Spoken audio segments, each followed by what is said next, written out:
5 ऐसा क्वेश्चन जो group D के एग्जाम में लगातार इस बार आपके एग्जाम में हर एक शिफ्ट में रिपीट होते हुए नजर आ रहे हैं। डेटा अलग अलग हो रहा है लेकिन क्वेश्चन जो पूछा जाने वाला है लगभग सेम टाइप के क्वेश्चन आपके एग्जाम में मिल रहे हैं, जिसमें से पहला क्वेश्चन आपके सामने ये दिख भी रहा होगा। और इस क्वेश्चन को लगभग 99% स्टूडेंट इसको 30 से 40-50 सेकंड में बनाते हैं। लेकिन आज मैं आपको एक ऐसा तरीका बताऊंगा जिससे आप लोग इस क्वेश्चन को मैक्सिमम 10 सेकंड के अंदर में लगा सकते हैं। और इस टाइप के जितने भी क्वेश्चन आज तक पूछे गए होंगे, वो एसएससी के हों या रेलवे के हों, आप जाके चेक कर लीजिएगा, हर जगह ये रूल अप्लाई होगा आपका। अब एक कॉमन सेंस वाला क्वेश्चन है कि एक राम की आय दिया हुआ है, वो अपनी आय में इतना बचत करता है, आय का इतना बचत करता है, आय में 26 की वृद्धि हुई, 45 की वृद्धि हुई, व्यय में बचत में कितने, और ये रुपए में देता है। तो ओवरऑल जो भी हम पहले इसको सॉल्व करते हैं तो परसेंटेज में हम निकालते हैं, परसेंटेज में ही बचत में आएगा, या तो वृद्धि या कमी कुछ भी आता है तो वो परसेंटेज में आने वाला है। उसी परसेंटेज जो आएगा वो हम इसी डेटा का उतना परसेंट निकालते हैं। मान लीजिए X% जो भी होगा इस बचत में, वो इस डेटा का हम निकालेंगे। यानी कि जो भी नंबर हमारा आंसर होगा, कहीं ना कहीं उसके अंदर ये जो नंबर है ना, इसी का छुपा हुआ कोई ना कोई नंबर आएगा उसके अंदर में। जैसे यहां बहुत आसानी से दिख रहा है कि 5 4 9, यानी कि जो भी आंसर होगा वो 9 से कटने वाला होगा। बोलेंगे 9 कैसे? क्योंकि अब X% है तो नीचे में सभी आ सकता है, 9 को तो काटेगा नहीं, यानी कि जो भी आंसर होगा उसमें 9 जरूर छुपा होगा। अब जितने भी इस टाइप के क्वेश्चन आए हैं, इसके एक अलग से वीडियो मैंने बनाया, उसको आप कभी जाके चेक करिएगा, इस बार रिपीट हो रहा है। तो 9 से कटने वाला नंबर ढूंढना बड़ा आसान है। 8 और 8 16 और 7 7 14, ये 30 हो जाएगा, नहीं कटने वाला है। 8 7 15 और 12 जोड़ देंगे 27 कट जाएगा। यहां पे जोड़ लीजिए 8 8 16 और 7 हमारे पास नहीं कटने वाले हैं। 7 2 9 कट जाएगा, 8 7 15 नहीं कटने वाला, मतलब यही आंसर है। और ये 100% आप जितने भी क्वेश्चन अभी पूछे गए हैं, ग्रुप डी में हो, एनटीपीसी में भी आ चुका है, एसएससी के बहुत सारे एग्जाम में आया, जो भी प्रीवियस ईयर आपको अगर आगे मिले हैं इस तरीके से तो जरूर चेक कर लीजिएगा। बाकी अभी की तो बात समझिए कि एग्जाम में तो ऐसा ही लगाना है, बस यहाँ वो नंबर आपको ढूंढना है। कहीं वो 11 मिल सकता है, कहीं वो 13 मिल सकता है, कहीं 7 मिल सकता है। अगर उस नंबर को आपने ढूंढ लिया तो आंसर आपको दिख जाएगा। नहीं तो बेसिक से तो सभी लोग लगा रहे हैं, और बेसिक आपको ऑलरेडी पढ़ाया भी गया, उससे भी लगा सकते हैं। फिर बात करते हैं दूसरा क्वेश्चन जो आपके एग्जाम में रिपीट हो रहा है। ऐसा क्वेश्चन ऑलरेडी 2025 में कई बार कई रेलवे एग्जाम में पूछे जा चुके हैं। कहीं ना कहीं ऐसे क्वेश्चनों से मैक्सिमम लोग क्या होते हैं, कैलकुलेशन में फंस जाते हैं और कैलकुलेशन के ट्रैप में आके टाइम अपना बर्बाद कर देते हैं। बेसिकली देखिए, क्वेश्चन को लगाने का जो तरीका होता है वो क्या होता है कि 35% माल को उसने 22 के लाभ पे बेचा, तो हमने लिख दिया कि 35% जो माल था इस पे 22% का लाभ हुआ। फिर बोला कि शेष माल का 40%, शेष कितना बचा, 65 बचा हुआ है, इसका 40%, 2/5, 5 से 13 दूना 26, यानी कि जो 26 है, 26% है, उसको 37% के लाभ पे बेचा गया। फिर बचा हुआ, यानी कि उसके बाद जो शेष माल है, शेष देखिए ये दोनों जोड़ देंगे 61 हो जाएगा, बचा कितना 39। ये जो बचा हुआ है इसको बेचता है 38% की हानि पे, ये माइनस में है। ये सभी मिला के देखिए 100 भी हो सकते हैं, यानी कि टोटल पे उसको कितना लाभ या हानि होगा यही आपसे पूछा गया है। यानी टोटल जो एक्स की वैल्यू, अब मैक्सिमम लोग क्या करते हैं कि इसको मल्टीप्लाई करके फिर इसको डिवाइड करते हैं 100 से, और कहीं ना कहीं टाइम वेस्ट होता है। तो आपको क्या करना है कि जब हमको पता है कि इनको गुणा ही करना है, गुणा करना है, तो आप गुणा करने में टाइम वेस्ट ना करिए, क्योंकि ऐसे क्वेश्चन में जो डेटा आ रहा है ना, बड़े बड़े डेटा एग्जाम में आपको मिल रहा है, तो आपको बस करना है इनका डिजिटल सम का यूज करिए यहाँ पे, क्योंकि इनके सबके डिजिटल सम देखिए अलग अलग हैं। तो हमने क्या किया, 5 3 8 है और ये वाला हमारे पास 4 है, तो 8 गुणे 4 32, 32 का मतलब हो गया ये हमारे पास 5 है। देखिए ये वाला 8 दिख रहा है हमको, ये वाला 4 दिख रहा है, 32 में 3 और 2 होते हैं, ये 5 आ गया प्लस। यहाँ पे देखिए कि हमारे पास 6 2 8 है और 7 3 10 है, यहाँ पे 1 आएगा, यहाँ पे 8 आएगा, तो 8 गुणे 1 8 ही आने वाला। यहाँ बीच में माइनस आएगा और ये 9 को हम नहीं काउंट करते, यहाँ 8 3 11 यानी कि 2 आ जाएगा, और 2 गुणे 3 6 आ जाएगा। इधर वाला इसका वैल्यू 1 ही आने वाला है, 1 इंटू में एक्स। तो देखिए इनको घटा लेते हैं, यहाँ पे हमारे पास कितना आएगा, 6 में से 8 चला जाएगा, यहाँ पे 2 और ये 5 मिलके 7 बराबर में x आ, यानी x का जो डिजिटल सम आने वाला है वो 7 आने वाला है। ऑप्शन में जोड़ लीजिए, 5 4 9, 5 2 7, 8 6 14, यानी कि 5 आने वाला, 8 1 9। कौन सा वाला ऑप्शन होगा, बी वाला होगा। और ऐसे जितने भी क्वेश्चन अभी तक पूछे गए, हमने सारे क्वेश्चन देखे, वहां पे आप अप्लाई कर सकते हैं, और कहीं कहीं यूनिट डिजिट का भी सहारा लेके आप सॉल्व कर सकते हैं, क्योंकि हमको डिवाइड तो सभी से करना है, तो यूनिट डिजिट से भी आंसर आपको देखने को मिल जाएगा अगर आप सही तरीके से मल्टीप्लाई करते हैं तो। चलिए नेक्स्ट क्वेश्चन की तरफ चलते हैं। नेक्स्ट क्वेश्चन से पहले मैं बता दूं कि अगर आप अपने मैथ्स के स्पीड को 10 गुना तेज करना चाह रहे हैं तो ये अभी के लिए आप सभी लोगों के लिए एक सरप्राइज ऑफर है कि संपूर्ण बैच जो हम लोगों का था, जिसके अंदर में आप NTPC group D ALP technician के प्रीवियस ईयर के बेस्ट क्वेश्चन, यानी हर टाइप के जो बेस्ट क्वेश्चन है वो सारे लगाने के सबसे अच्छे तरीके आपको बताए गए हैं, जिसको अभी 49 रुपए में आपको केवल दिया जा रहा है। अभी 49 रुपए में है, क्योंकि कई सारे लोगों का एग्जाम है और इसकी प्राइस काफी ज्यादा थी, लेकिन अभी के लिए कुछ दिनों के लिए इसको कर दिया गया है कि मैक्सिमम लोग इसका फायदा उठा सके। और किसी को ग्रुप डी में पूरे मार्क्स लाने हैं ना, तो सिर्फ ये दोनों पढ़ ले। जिसको थोड़ा ज्यादा टाइम है तो ये दोनों, ज्यादा भी नहीं है, 20 घंटे अगर आपके पास समय है और अपना दे सकते हैं 2-3 दिन के अंदर, और बेसिक आपका क्लियर है, तो आप 100% यहाँ से पूरा स्कोर कर सकते हैं। कहाँ मिलेगा? Maths by DP sir official app पे। चलते हैं तीसरे क्वेश्चन की तरफ। तीसरा वो कौन सा क्वेश्चन है? ये क्वेश्चन भी बार बार रिपीट हो रहा है आपके एग्जाम में, कई सारे लोगों ने बताया। ये पहले दिन भी आया था, उस दिन कई किसी शिफ्ट में आया होगा, उसके बाद दूसरे दिन भी देखने को मिला अलग अलग डेटा के साथ। एक्चुअल डेटा नहीं है तो हमने यहाँ पे कर दिया।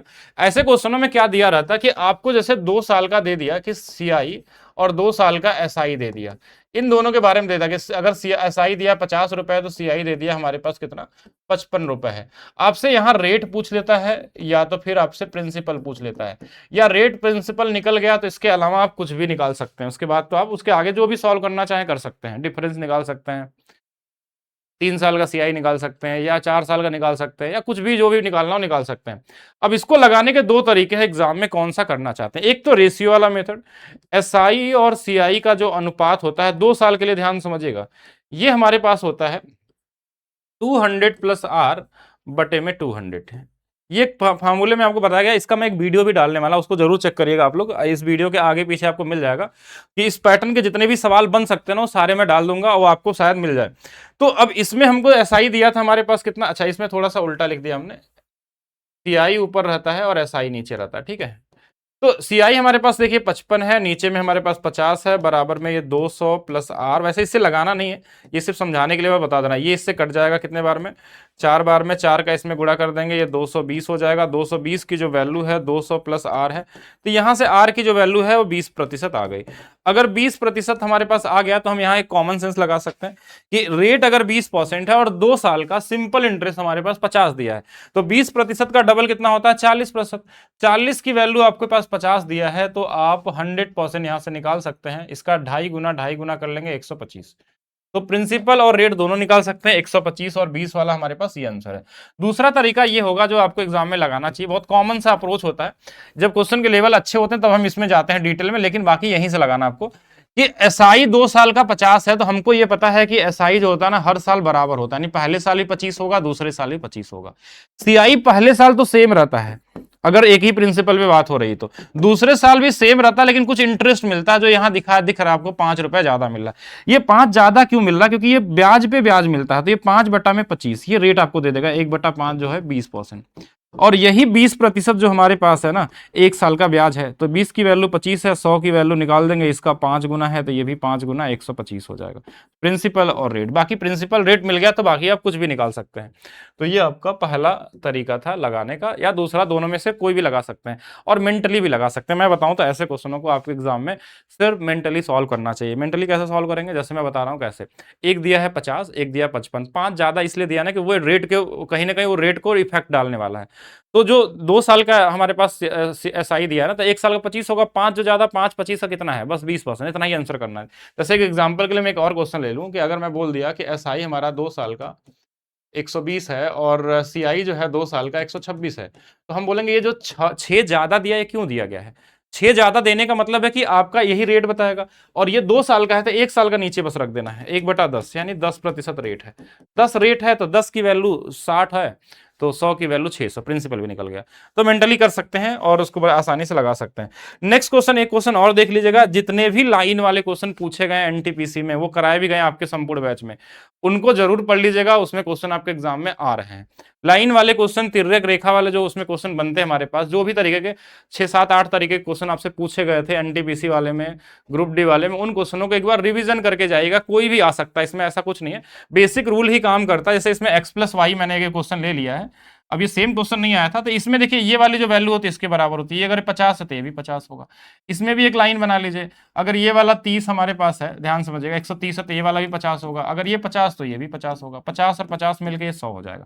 ये कॉमन क्वेश्चन है, इसमें इसी तरीके के क्वेश्चन पूछे जा रहे हैं। एक और इंपॉर्टेंट क्वेश्चन ध्यान से समझिएगा, ये सबसे ज्यादा इंपॉर्टेंट, जो इस बार आपके एग्जाम में ग्रुप डी में और रेलवे में पहली बार नए तरीके से पूछा गया। मतलब ग्रुप डी के एग्जाम के लिए नया हो सकता है, लेकिन अगर मैं बात करूं तो आपका एग्जाम कौन कराता है?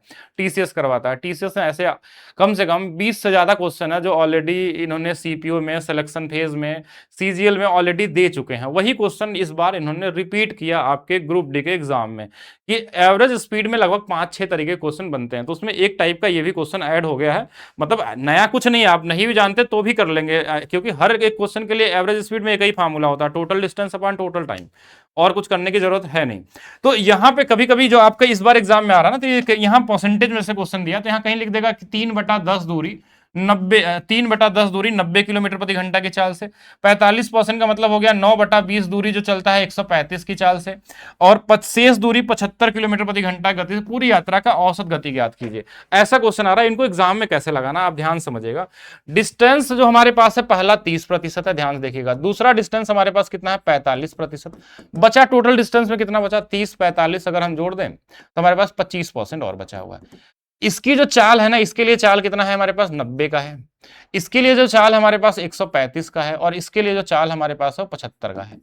तो हम सबसे पहले क्या करते हैं, जो हमारा एवरेज स्पीड होता है, एवरेज स्पीड, उसके लिए हम क्या करते हैं? टोटल डिस्टेंस, देखिए डिस्टेंस ये परसेंटेज में है तो जोड़ लेते हैं इनको, 100% टोटल डिस्टेंस आ गया। टाइम कैसे निकलेगा भाई? डिस्टेंस में आप स्पीड से भाग, इसमें इस पे भाग दे देंगे, कितना आ जाएगा? 1/3।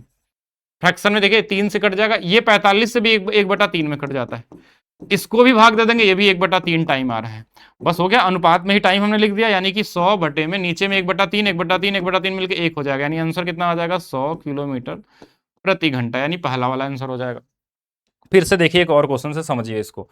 कहीं कहीं अब हर जगह तो आपको इस तरीके से दिखेगा नहीं, लेकिन आप कर सकते हैं। जैसे क्वेश्चन में क्या लिखा है कि 1/4, थोड़ा और बड़ा कर लेते हैं अगर विजिबल नहीं है तो देखिए क्वेश्चन में क्या बोला गया, 1/4 भाग 25 किलोमीटर प्रति घंटा के चाल से, 1/2 भाग 40 किलोमीटर प्रति घंटा के चाल से, शेष भाग 50 किलोमीटर प्रति घंटा के भाग से। अगर आप डायरेक्ट चाहें तो डायरेक्ट निकाल लीजिए। दूरी दिया हुआ 1/4 को हम फिर से लिख सकते हैं 25%। इसके लिए स्पीड कितनी थी? 25 किलोमीटर प्रति घंटा की स्पीड थी। दूसरा 1/2 कितना होता है? 50%। इसके लिए स्पीड कितनी थी? 40 किलोमीटर प्रति घंटा की स्पीड। अच्छा, लास्ट बचा कितना? ये 25 और 50 मिलकर तो बचा कितना? 25%। इसके लिए जो चाल थी वो 50 की स्पीड थी। अब हमारा डिस्टेंस तो हमेशा ऐसे केस में 100% होगा, अगर परसेंटेज में करते हैं तो 100% आएगा। अच्छा, इसको भाग देंगे, यहां से 1 घंटा आ जाएगा। इसको भाग देंगे 5/4 है, यानी हम इसको लिख सकते हैं 5/4 ही लिखने दीजिए।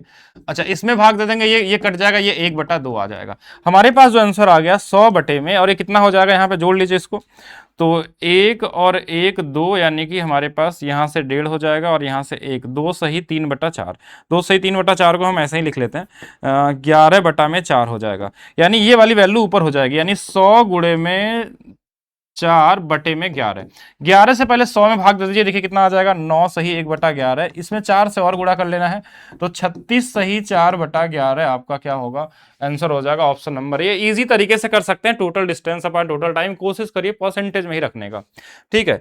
फिर से हम बात करते हैं नेक्स्ट क्वेश्चन की तरफ। कभी कभी ये डिस्टेंस सेम भी दे सकता है आपका, फ्रैक्शन में भी देके, कि कोई बस जो है शुरू का 1/3 भाग 40 की स्पीड से, अगली दूरी का 1/3 भाग 50 की स्पीड से, अगली अंतिम 1/3 भाग को 60 से।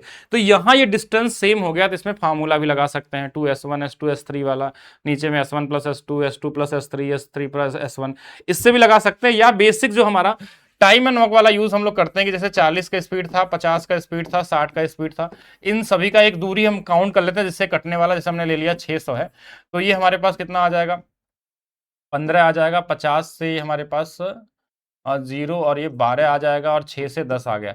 अब ये जो 600 दूरी है ना, ये 3 बार लेना पड़ेगा आपको, एक बार नहीं, 3 बार। क्यों? क्योंकि 3 अलग अलग डिस्टेंस है, तो हमको 1800 लेना पड़ेगा टोटल डिस्टेंस, और ये इनकी हमारे पास टाइम का अनुपात आ गया।